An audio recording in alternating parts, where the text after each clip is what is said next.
Interesting. I like that. Getting the word from the customer actually helps you inform how to build a better product, and yeah, that's a fascinating approach to it. One that I'm pretty unfamiliar with because it seems like everything is built from a development standpoint and then forward.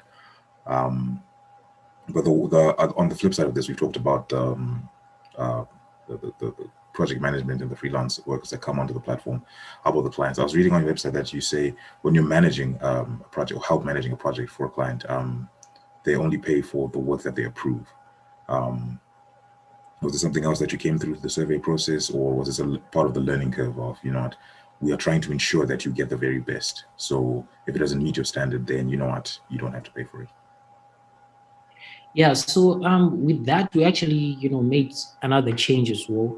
Um, all payments are now upfront and they get into an escrow system with AfriBlocks.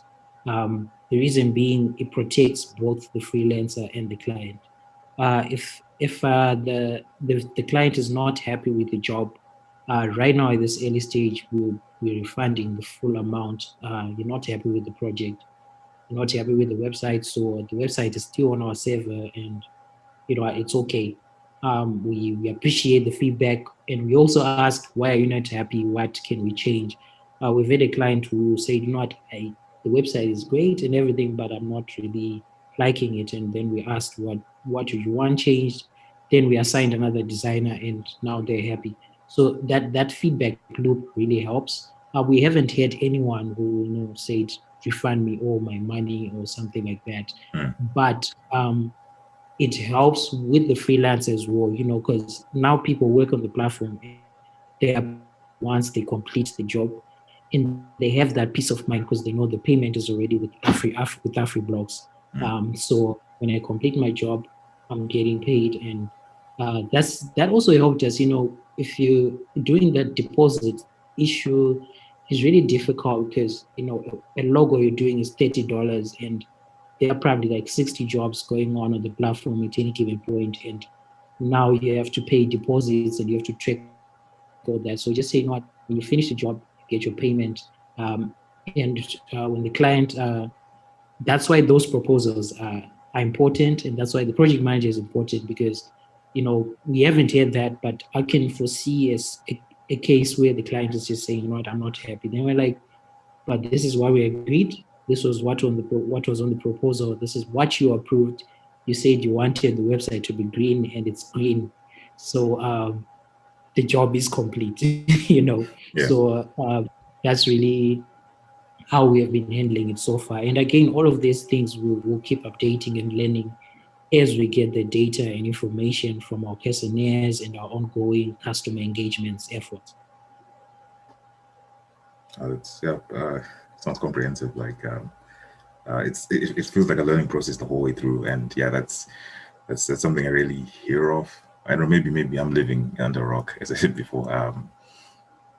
So well, again, to the last question when it comes to clients, are there any clients you have at present who are now, return visitors, guys who just come back and say, listen, we want this done, we go to AfriBlocks. Do you have anyone you can speak on who you can now say, we've got these guys in the pen there, comfortably one of our own?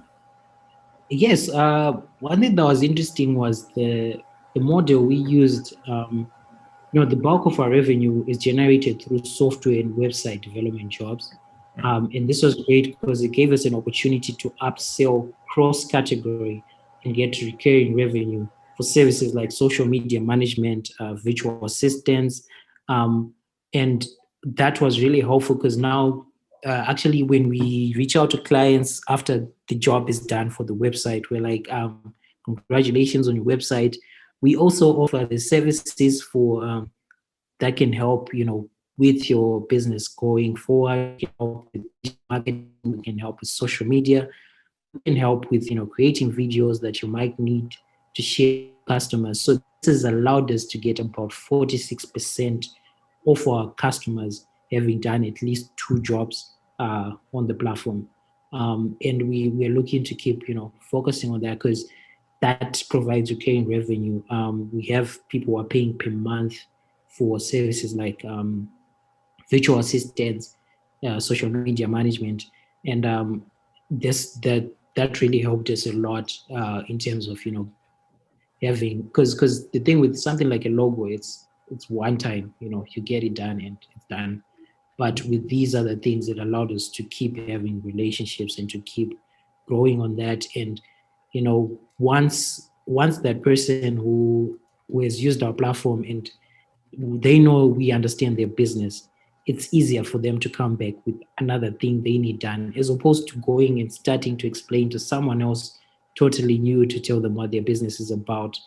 um, yeah, so that's really what has helped us this far. Fantastic. Glad to hear it. Um, well, it's again, it's one of those things in my head that I always say, for startups, especially when I look at the Zimbabwean sphere, it's difficult to get repeat customers. I've heard of very few startups that get repeat customers. It's just these sporadic people come here and they're trying to get business where they can, but to build those actual relationships with with clients is one of the difficult things. So yeah, I'm glad you guys are working out. Sure. Yeah, we're really trying to build, something that is sustainable, something that remains long after we're gone, and people keep using that. And that's just for the Zimbabwean tech ecosystem, as well as for Africa as a whole. So we really are going to have an aggressive expansion strategy across the continent, because, as I was saying, like, we're trying to get ahead of that global impending skills and talent shortage. And we think we're uniquely positioned um, to make AfriBlocks the rails that power the future of work in Africa and beyond. All right, great. It's cool, and yeah, it looks like this is like a massive opportunity being like part of the Techstars Cohort Program. The platform has a stellar record. They have raised over 11 billion US dollars in funding for over 2,000 startups, and 85% of which are either active or have been actually acquired. So, what is the mindset or headspace or expectations as you head into the program? Yeah, so the expectation is to learn and connect with as many people as possible, because these resources are being given to us, entrepreneurs, mentors, alumni, members. We've gone through the program before, investors, community leaders, corporations. All of these help accelerate our growth. I guess that's why it's an accelerator, because they really do that. Like, we started on Monday. Before that we were just doing preparations, but we started on Monday, and those 3 days were like pegged with resources. People were just saying, "I'm here to help you." So that will really help us, and we're working hard. And the thing that we were asked, one of the things that we were asked during the interview, because we went through an interview process, it was because they accept about 1% of applicants. So they narrow down to 10 companies a year. So this is Techstars Seattle, and the managing director, Isaac Kato, is the one who saw us on we did a presentation in LA, and we were talking about a company. Then he saw us there. Actually, it was my co-founder who presented there, and he said, "You know what, you can apply." Then we applied, and we went through this process where they were asking about our business, asking about our story, asking about our vision, what we're trying to achieve, and we managed to get into the program. So now that we're here, we're just here to learn and to grow as fast as possible. Then by the end of April, we should be able to be a totally different company, which is something that Techstars does to companies. Like, you can go in uh, with this picture in mind and come in a totally different company, because you have been given all these opinions with industry experts. And I was really glad about that, because before that we actually actively raising our pre-seed capital, and um, I saw how difficult it was, and to just have someone or an organization give you those resources upfront, just say, "You know what, this is our network. Make use of it is really, really, amazing, and we're grateful for that. Fantastic, and it is quite an opportunity there when it comes to the extra funding that you're going to be getting for the platform. But also, what would it mean to you, as well as the avenues that you feel it could also open for the Zim startup ecosystem? Because I mean, it's one of those whereby we are like, also. I mean, we can also reach for the stars and probably get into get such opportunities. So as for you, like, which opportunities, which avenues do you think such such a program then opens up for the Zim startup scene? Yeah, I think all of this is amazing for the Zimbabwean startup ecosystem, and it all amounts to validation, because once a program which is like Techstars, a world-renowned program with all this success, with over 2,000 companies, with over 26 billion market cap, says, you know what, we want to work with this startup in Zimbabwe, it just changes the whole conversation. It makes, someone who was an investor somewhere say, you know what, I'm skeptical about Zimbabwe because I don't know much about it.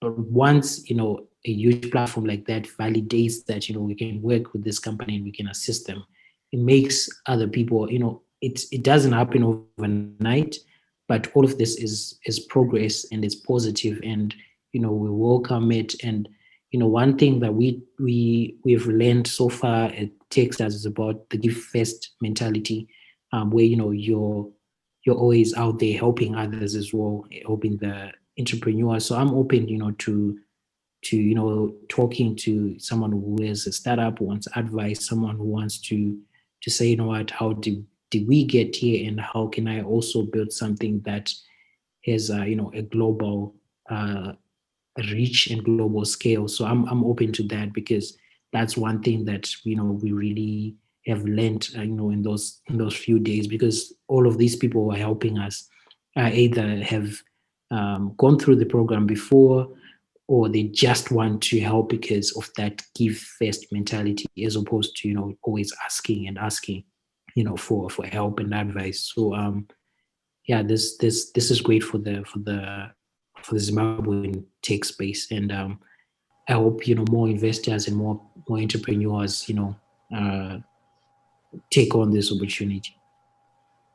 Well, we hope that all budding entrepreneurs can reach out to you, and actually to AfriBlocks as a platform, especially if you've got a skilled programmer, writer, designer, what. Like I said before, I'll leave everything in the comments below if you want to go check it out for yourself. I'd like to thank Tongayi for sparing time in his busy schedule to have this conversation. We're really proud that you guys have been selected for this. Massive congratulations. We wish you all the very best.